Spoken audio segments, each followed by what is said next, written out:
Hey guys, so today we're going to talk about gases. So to start off, a big topic related to gases is pressure or gas pressure. And so to start off, we have atmospheric pressure. And so this is just the pressure that's created by the atmospheric molecules or the weight of a column of air over a certain area. So it's basically just the pressure caused by the atmosphere pushing down on an object or even yourself. And pressure, it's the force exerted over a given area. So pressure is equal to force over area. And in chemistry, there are several different units for pressure. So the SI unit of pressure is a Pascal, and a 1 Pascal is equal to another unit, which is newtons over meter squared. So 1 Pascal is also equal to 1 Newton over meter squared. And then 1 Newton is equal to 1 kilogram times meters over second squared. So those are all different units of pressure. And so a Pascal is a very, very small unit. And so that's not always very convenient because pressure is normally a bit bigger than a Pascal. So it's usually more convenient to use other units, specifically a kilopascal. And a kilopascal is equal to 1,000 pascals. So it'd be the same as 1 kilogram being equal 1 kilogram being equal to 1,000 grams. So that's one. And then another alternative is bar, where 1 bar is equal to 100,000 Pascal. Some other units that are often used are pounds per square inch, or PSI. That's a unit of pressure that's typically used in the United States. There's also atmosphere, or ATM, and this is the average sea level air pressure, and when it was first established, it was the average sea level air pressure in Paris specifically. So that's ATM. And the average ATM at sea level is 1 ATM. And this unit is frequently used in the gas laws that we will discuss coming up. But that's ATM. Then there's also inches of mercury, or inch HG. And 1 inch of mercury is equal to 3,386 Pascal. That's kind of an unusual unit. We also have down here millimeters of mercury, where 1 millimeter of mercury is equal to around 1 torr. And then lastly, we have the torr, where 1 torr is 1/760th ATM. So those are different units. There are also different tools that can be used to measure pressure. One of those tools is a barometer.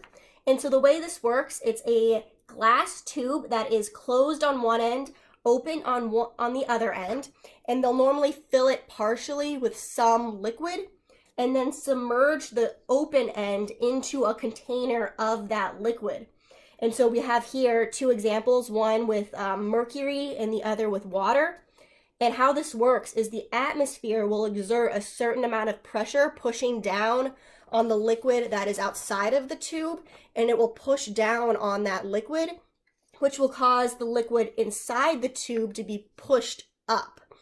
So with water, since water isn't all that dense, the atmospheric pressure will push the water up way high, so it's not that convenient of a liquid to use. On the other hand, mercury, which is a very dense liquid, it won't go up as high with just atmospheric pressure. So these are typically done with mercury, and that's actually where the inches of mercury or millimeters of mercury unit come into play, because that mercury will go up some unit of length of that tube, and that allows us to read the atmospheric pressure. So that is gas pressure. The next thing we're going to talk about are gas relationships. So this is just the mathematical relationship of different gas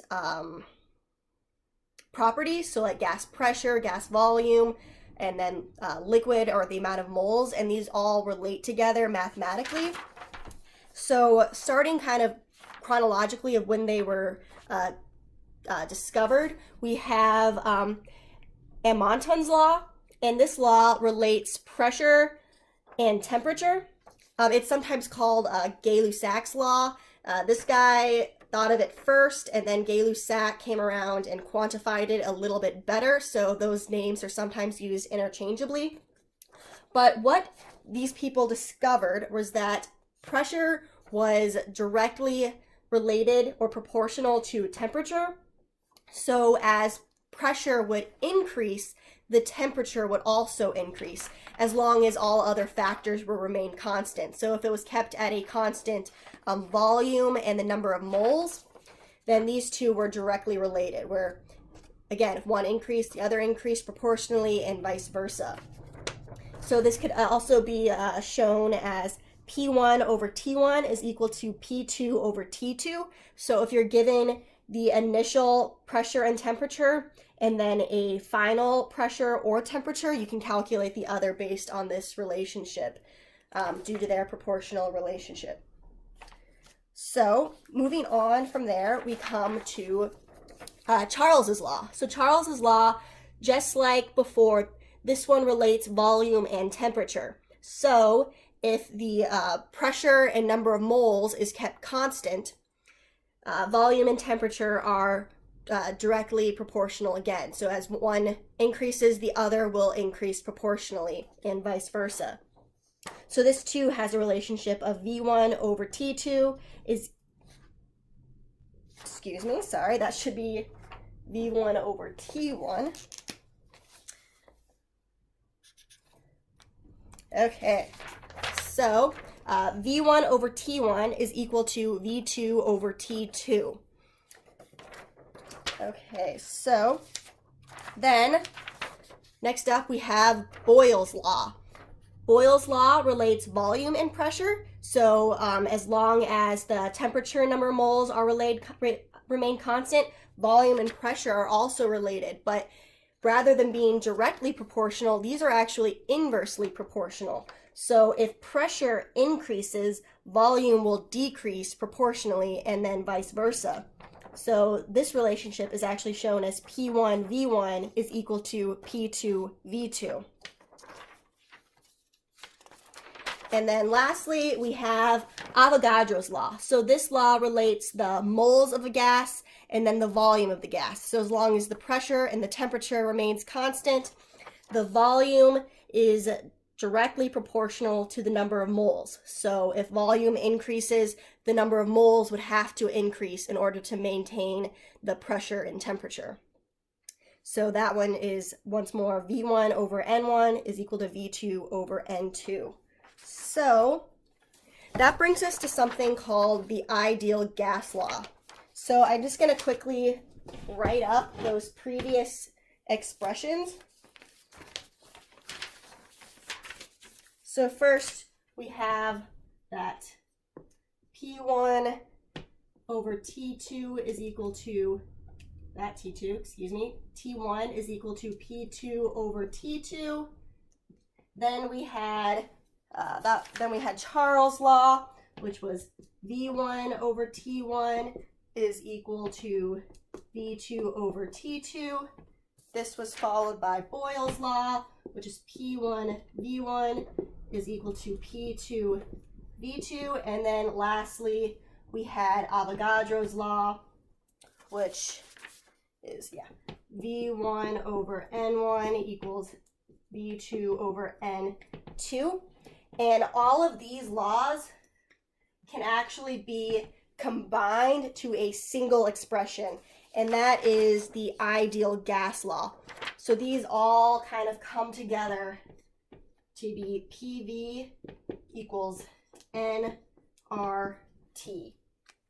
So this relationship allows us to mathematically determine one unknown as long as the other three are known. So what these stand for is the pressure, P, and that's usually in atmosphere, the volume, which is normally in liters, then we have N, which is just the moles of the gas, and T, which is temperature, which is usually in Kelvin, And then lastly, we have this R value.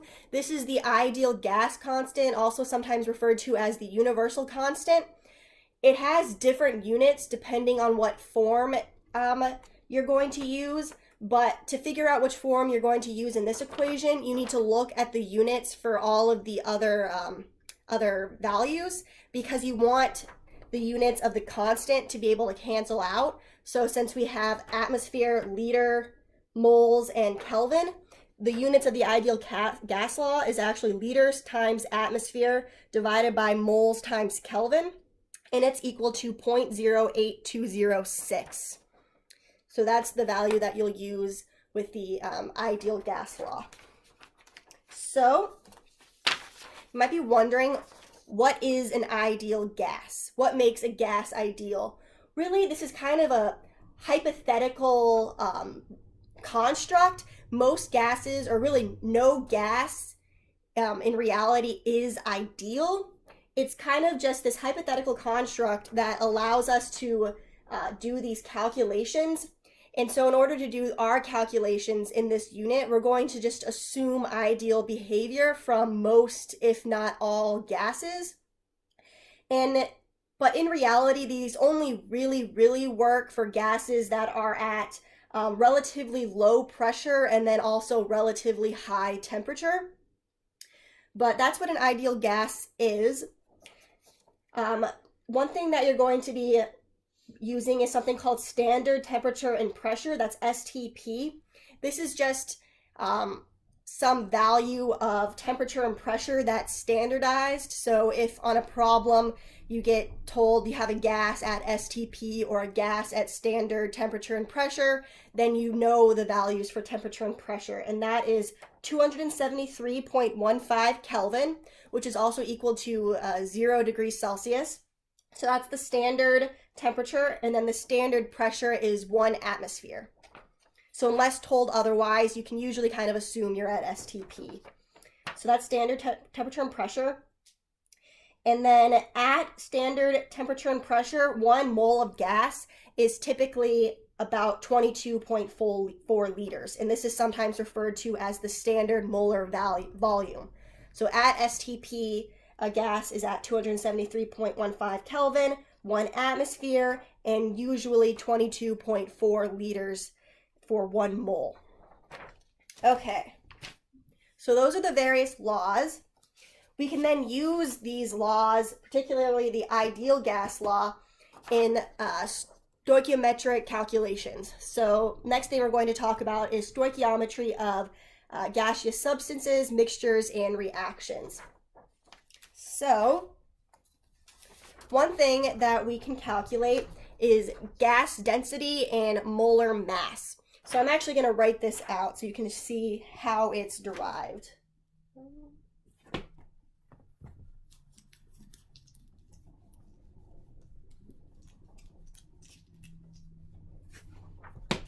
Okay, so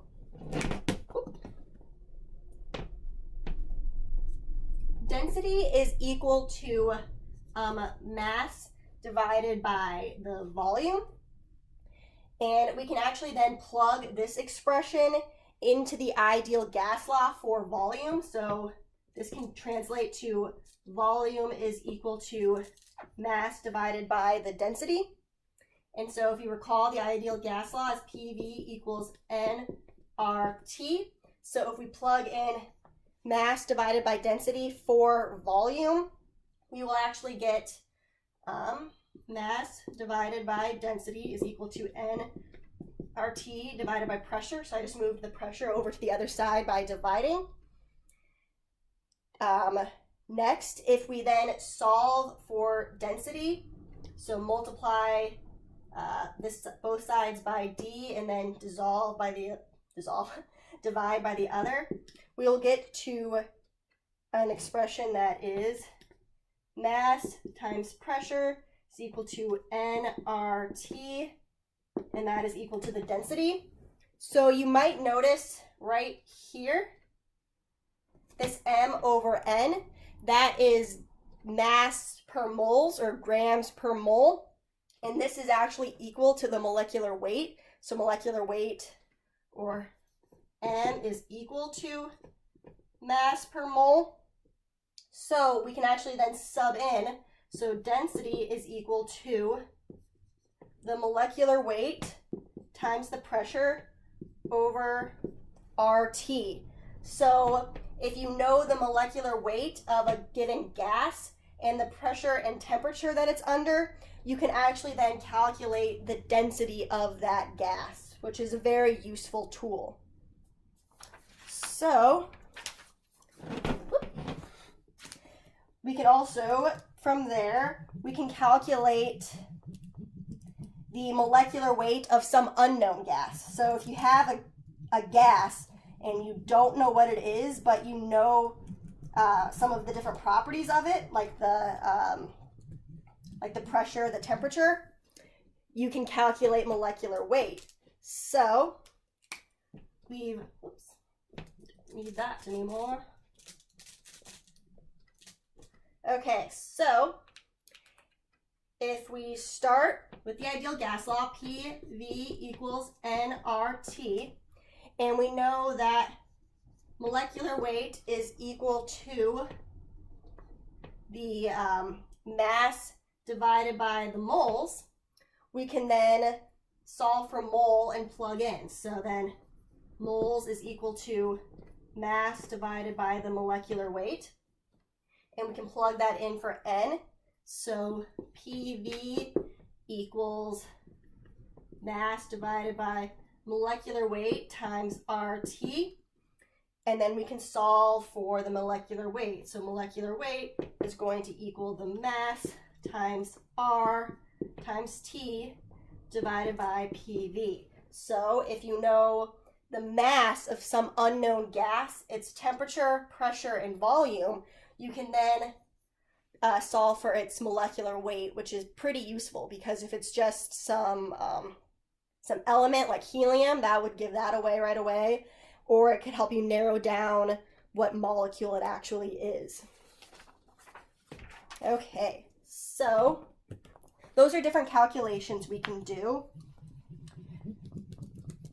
The next thing we're going to talk about is called Dalton's Law, and Dalton's Law relates to the pressure of gases when they're in a mixture.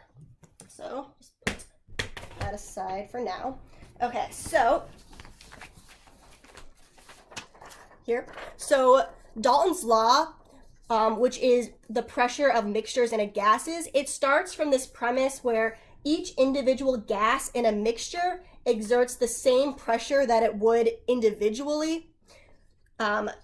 So if we have a mixture of a bunch of gases, as long as they're not reacting with each other to form new gases, if they're just chilling out in the same container together, the pressure of each of those would be the same as if they were on their own. So like if you had some container that has, I don't know, helium at 1 atmosphere, and then another that has nitrogen at 2 atmosphere. If we combine those into one container, as long as the size stays the same, the helium would still only exert a pressure of 1/8 atmosphere, and then the nitrogen would still only exert a pressure of 2 atmosphere.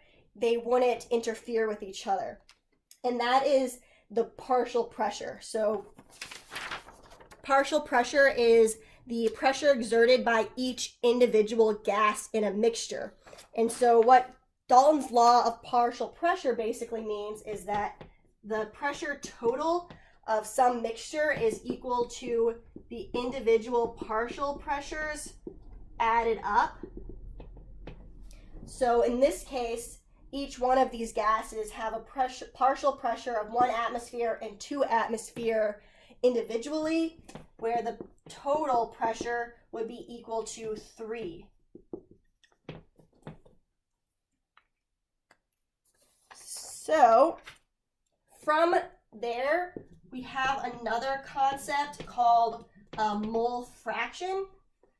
So mole fraction relates the number of moles present in a mixture of a given gas to the amount of pressure that given gas exerts. So yeah, this is the definition.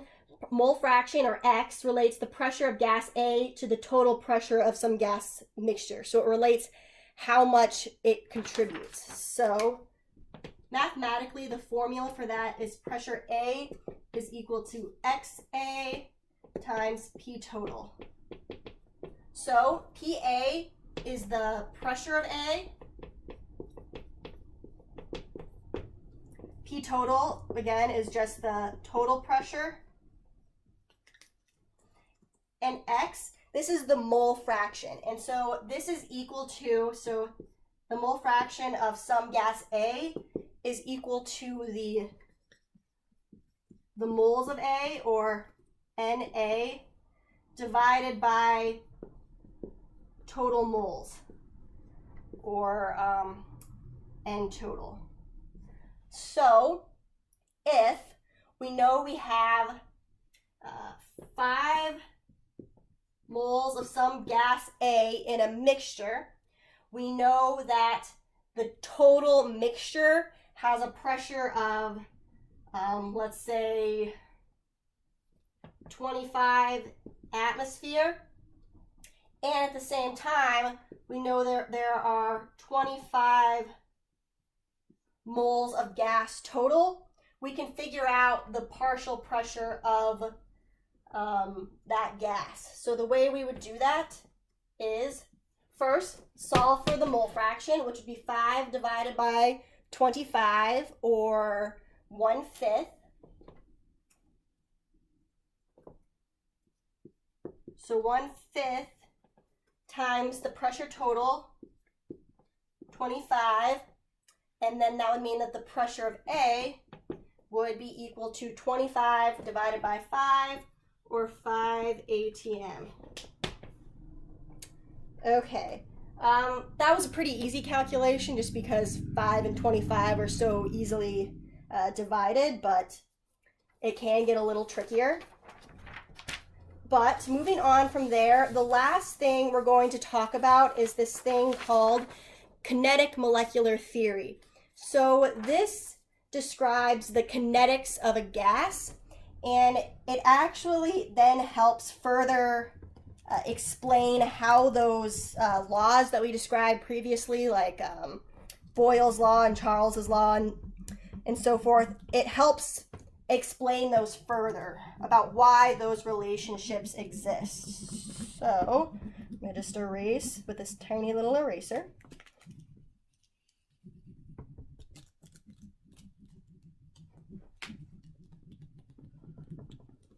Okay, so there are 5 premises that make up kinetic molecular theory, and I have them all written out here. So first, it's that 1, gases are composed of molecules that are in continuous motion. So the gases aren't stationary, they're constantly moving around, and the way they move are in straight lines until they either hit the wall of a container, they hit another object, or they hit another molecule. And when they collide, that's when they then change direction. So gases are comprised of all of these molecules shooting in direct and straight lines until they hit something and bounce off. So they're moving around constantly. The second premise is that gas molecules are negligibly small as compared to the distances between them. So these gases are very, very far apart. The molecules rarely interact with each other unless they momentarily collide and then go off in other directions. Premise number 3, the pressure of a gas, it results from the collisions between gas molecules and the walls of their container. So the pressure is determined based on all of these little collisions. The more collisions that take place, the higher the pressure. The less collisions that take place, the lower the pressure. So premise number 4, gas molecules exert no attractive or repulsive forces on each other or the container walls. So basically what that means is that their collisions are elastic. They bounce off at one energy and they go off at the exact same energy that they had before. There's no loss of energy. And then number 5, the average kinetic energy of a gas molecule is proportional to the temperature of the gas. So the higher the temperature, the higher the energy. Okay, so now these kinetic molecular theory relates to gas behavior. So starting from that first law we discussed, Amonton's law or Gay-Lussac's law, that one said that if the temperature increases at constant volume and moles, the pressure will increase. And that relates through kinetic energy. So if the temperature increases, that means that the kinetic energy of those gases will increase. So that means they're going to be hitting with the walls and each other with greater force, therefore increasing the pressure.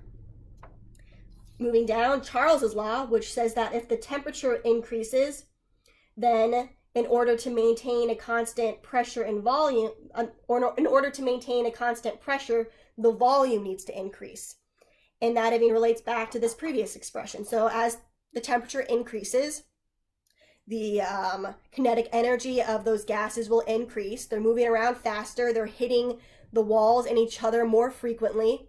So that would cause the pressure to increase if the volume didn't change. But if we want the pressure to stay the same, we need to increase the volume. And what that does, it increases the distance between those molecules, which then would cause those molecules to collide with the walls and each other fewer times. So that would allow the pressure to remain constant. So if you want to increase the temperature but maintain the same pressure, you need to increase the volume. Third, Boyle's law. This was the one that said that if volume decreases, pressure will increase. So that relates back to Charles's law. So if the volume increases, but you don't change the temperature or the number of molecules in the container, then the distance between those molecules is smaller. So they are going to collide with each other and the containers of the walls of the container more frequently. So that will increase the pressure. So decreasing the volume increases the pressure. And if you want to increase the pressure without changing anything else, you would have to decrease the volume. Next up, we have Avogadro's law. This was the one that related pressure and the number of moles in a gas. So if you want to, the pressure with the number of moles with the volume, So Avogadro's law relates the number of moles with volume. So if you want to increase the number of moles of a gas in a container without increasing the pressure and temperature, you'll need to increase the volume. So if you want to put more gas into a container without having the pressure increase, you need to make it a bigger container so it won't collide with each other more. And then lastly, Dalton's law. This is the one about partial pressures. And if you recall, it said that the pressure of each individual gas doesn't interfere with each other. They stay the same. That's because the distance between gas molecules are pretty small. So each individual gas is still hitting the container at the same frequency, whether they're in a mixture or individually. So they still maintain their own individual partial pressures, but those individual partial pressures will then add up to that bigger total pressure. Okay, so the last thing we're going to go over is using these kinetic molecular theory in different calculations, specifically to calculate molecular velocities. So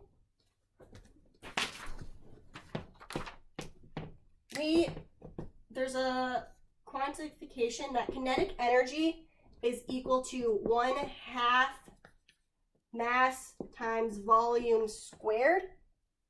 So one thing we talk about is average kinetic energy. So that is the kinetic energy of an entire gas, which is like an average of all of the kinetic energies of the various molecules. So the average kinetic energy is equal to 1/2 mass times the root mean square of the velocity, and then all of that squared.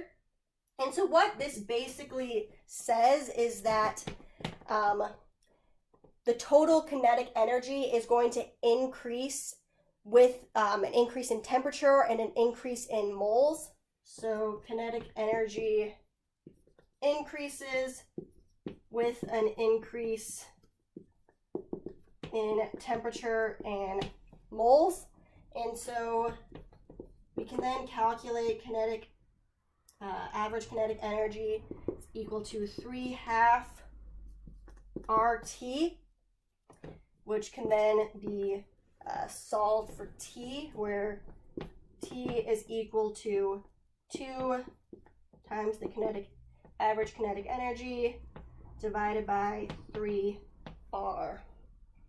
Okay, so that's all we're going to talk about today for gases. I hope you guys are all staying safe and healthy.